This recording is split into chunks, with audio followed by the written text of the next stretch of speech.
Hello everyone, welcome back to my channel Life Around Kids. How are you? I hope सब अच्छे होंगे. So पिछली video में हमने बात की थी कि what is the right age to send your kid to the school. तो एक बार हमें ये पता लग गया कि हमारा बेबी रेडी है स्कूल जाने के लिए. देन हम पेरेंट्स की ये बात आती है कि अब हमने प्ले वे सेलेक्ट करना है. तब हमें किन बातों का ध्यान देना चाहिए, आज हम उसके बारे में सबसे पहले हम लोग बात करेंगे कि हमें उसी तरह का स्कूल चूज़ करना चाहिए जिस तरह से हमने अपने बेबी के लिए आगे का बोर्ड सेलेक्ट करना है. हमें उसके फ्यूचर स्कूल को ध्यान में रखते हुए उसका जो है प्ले वे सेलेक्ट करना चाहिए. कई बार क्या होता है, जो बड़े बड़े स्कूल्स होते हैं, ऑफिशियल स्कूल्स होते हैं, उनमें नर्सरी से पहले वहीं पर ही प्री नर्सरी या फिर प्ले वे का बना होता है सिस्टम. तो अगर हमने कुछ स्पेसिफिक स्कूल्स हमारे माइंड में है कि हमने इसी स्कूल में ही नर्सरी से अपने बच्चे को एडमिशन करवाना है, तो ऑफ कोर्स हम प्ले वे भी वहीं करवाएंगे, क्योंकि जो मोस्ट ऑफ द स्कूल्स होते हैं वो प्रेफर करते हैं कि वो अपने प्ले वे के बच्चों को नर्सरी में एडमिशन दें, फिर जो सीट्स रह जाती हैं वो आउटर्स स्टूडेंट से वो फिल करते हैं. तो फिर से हमारे बेबीज़ को वही सारा री एडमिशन का प्रोसेस जो है झेलना ना पड़े, इसलिए बेटर है कि हम लोग प्ले वे भी उसी स्कूल से करवाएं. तो हमें इस बात पे भी ध्यान देना पड़ेगा कि हमने सीबीएसई बोर्ड में अपने बेबी को डालना है, आईसीएसई में डालना है या आईबी में डालना है. तो इस तरह से वैसे हम लोग ज़्यादातर सीबीएसई प्रेफर करते हैं, बट स्टिल सम पेरेंट्स का आईसीएसई की तरफ होता है या आईबी की तरफ होता है, तो वो अकॉर्डिंगली उसी तरह से अपना प्ले वे भी चूज़ करेंगे. सेकेंड चीज़ जो हम देखते हैं वो हमें देखना चाहिए कि टीचर और स्टूडेंट का कितना रेशो है. प्ले वे में जो स्टूडेंट रेशो होनी चाहिए वो अप्रॉक्सीमेटली 3:1 इतना होना चाहिए, या मैक्स टू मैक्स 4:1 होना चाहिए, यानी कि 4 बच्चे और एक टीचर. इससे ज़्यादा ना तो टीचर संभाल पाएगी, ना ही बेबीज़ कंफर्टेबल हो पाएगा, क्योंकि घर पे उसको हैबिट होती है कि एक गार्डियन की उस पर 24 आवर्स उस पर ही निगाह है, उस पर ही आई वॉच है. बट अगर उसको स्कूल में वो अटेंशन नहीं मिलेगी, देन ही और शी विल बी अनकम्फर्टेबल. तो हमें ये देखना चाहिए कि अगर ऐसा नहीं है कि 8:1 की रेशो चल रही है और हम उस एडमिशन करवा दें, तो वहाँ पर हमारे बेबी को, आप खुद समझदार हैं कि एक टीचर 8 स्टूडेंट्स को कभी नहीं संभाल सकता. तो then you should must ask them what is the student teacher ratio in your school. So if they have 2:1, 3:1, 4:1, then you can go for it. Then next is school hours क्या हैं. वैसे तो मोस्ट ऑफ द प्लेवेज जो होते हैं 2.5 या 3 hours के लिए ही हैं, बट अगर कई बार डे केयर होता है या वर्किंग पेरेंट्स के लिए और एक्सटेंशन होती है, तो आपको वो भी लुक आउट करना पड़ेगा कि स्कूल के आवर्स कितने हैं प्ले वे के. देन कम्स इंफ्रास्ट्रक्चर या फिर सेफ्टी. ये फॉरमोस्ट इम्पॉर्टेंट पॉइंट है. जब हमने प्ले वे देखना है तो हमें ऑफ कोर्स हम एक लिस्ट बनाएंगे कि हमारे एरिया के आसपास जो भी प्ले वेज हैं, आप प्लीज़ वहाँ पे जाइए, विज़िट कीजिए, और स्कूल आवर्स के टाइम पे ही विज़िट कीजिए. तभी आपको पता चलेगा कि वहाँ का एटमॉस्फेयर कैसा है, वो कैसा उसका इंफ्रास्ट्रक्चर है, या फिर वहाँ पे सेफ्टी के लिए क्या प्रिकॉशंस किए गए हैं. इंफ्रास्ट्रक्चर से आई डेंट मीन कि अगर वो बहुत ज़्यादा हाई फाई या फैंटेसी बना हुआ है तो ही वो स्कूल अच्छा होगा, बट अगर बहुत ही बोरिंग और बहुत ही ओल्ड उस पर बना हुआ है तो भी बच्चे को मज़ा नहीं आएगा. So you must look out for a good infrastructured school. वो थोड़ा वाइब्रेंट हो, कलरफुल हो, but at the same time वहाँ पर एनवायरनमेंट कैसा है. जस्ट वहाँ पे सिर्फ इंफ्रास्ट्रक्चर अच्छा है, अंदर कुछ नहीं है, एक्टिविटीज़ नहीं है, एकेडमिक्स नहीं है, उसका भी फ़ायदा नहीं है. तो आप प्लीज़ लुक आउट कीजिए कि इंफ्रास्ट्रक्चर वाइज भी वो अच्छा हो और सेफ्टी वाइज भी अच्छा हो. वहाँ पे गार्ड्स की क्या रेशो है, या फिर बच्चे की सेफ्टी के लिए वहाँ पे क्या है कि समटाइम्स ऐसा होता है कि 1-to-1 पिक करना है, या किसी गार्डियन को आएगा या पहले पेरेंट को फ़ोन जाएगा. जो भी उनकी सेफ्टी मेजरमेंट्स प्रिकॉशंस उन्होंने लिए हुए हैं बेबीज़ के लिए, वो आप प्लीज़ उनसे पूछिए, तो वो बेटर रहेगा.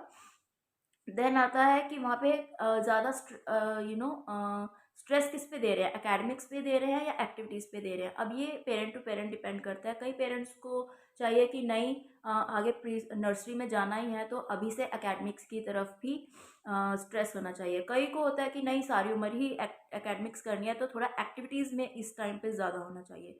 तो ना तो एक प्ले वे बिल्कुल ही एकेडमिक्स में कि नहीं ए बी सी ही कराए वो बस और कुछ ना करवाए, ये भी नहीं होना चाहिए। और ना ही ये हो कि सारा दिन ही बस बॉल्स एंड टॉयज एंड ये सब से ही बच्चा खेल के आ जाए, उसको कुछ पता ही ना चले एकेडमिक्स के बारे में जो उसने एट द एंड आगे जाके करना ही है। तो there should be a proper balance of these two things. Academics भी होनी चाहिए, एक्टिविटीज़ भी होनी चाहिए, तभी बच्चे का जो है ओवरऑल डेवलपमेंट होगा। उसके मोटर स्किल्स एक्टिविटीज़ के थ्रू डेवलप होंगे, उसका मेंटल डेवलपमेंट जो है थोड़ा एक्टिविटीज़ के थ्रू डेवलपमेंट होगा, उसको राइम्स आएंगी, उसको थोड़ा सा, हाँ वो लोग एक रिदम में ही ए टू जेड सिखा देते हैं, एक काउंटिंग सिखा देते हैं, डेज ये सब जो है, मम्मा पापा का नेम सिखा देते हैं, खुद का नेम। तो ये सब जो है ओवरऑल डेवलपमेंट तभी होगा जब दोनों चीज़ों का बैलेंस होगा। तो आप ये ज़रूर से पॉइंट देखिएगा। अब कुछ स्कूल्स में होता है कि they will provide the food, parents don't need to send their tiffin. तो जहाँ पर जब हम अपने बेबीज़ के लिए लुकआउट करने गए थे, मैं अपनी बेटी के टाइम की बात कर रही हूँ, बिकॉज सेकेंड टाइम पे तो हमें पता ही था तो हमने डायरेक्टली वहीं पे ही डाला था। तो अपनी बेटी के टाइम पे हमने 4-5 स्कूल विजिट किए थे, तो उसमें से 3-4 स्कूल्स ने, जो मेजॉरिटी थी, वो यही कह रहे थे कि हम लोग फूड प्रोवाइड करेंगे। But personally I am not in favour of this, because हम नहीं जानते कि वो कैसी क्वालिटी का है या फिर कैसे प्रिपेयर कर रहे हैं। ऑफकोर्स दे विल से कि हम लोग फ्रेशली प्रिपेयर कर रहे हैं या फिर हमने स्पेशल स्टाफ रखा हुआ है या फिर जो भी। But as a parent, as a mother, I will can not trust them. So जो मैंने बनाया है, अपने सामने बनाया है, खुद से बनाया है, that will be the most healthy for my baby. So मेरा पर्सनल ओपिनियन या फिर मेरी पर्सनल परसेप्शन यही है कि प्लीज़, अगर आप खुद ये हो सके कि आप खुद से प्रिपेयर करके देंगे, वो सबसे ज़्यादा आपके बेबी के लिए बेनिफिशियल होगा, रादर देन कि वो स्कूल प्रोवाइड करे। Of course they can't provide the same nutrition or healthier meal than what you can prepare for your baby. Next point is distance. Distance matters a lot.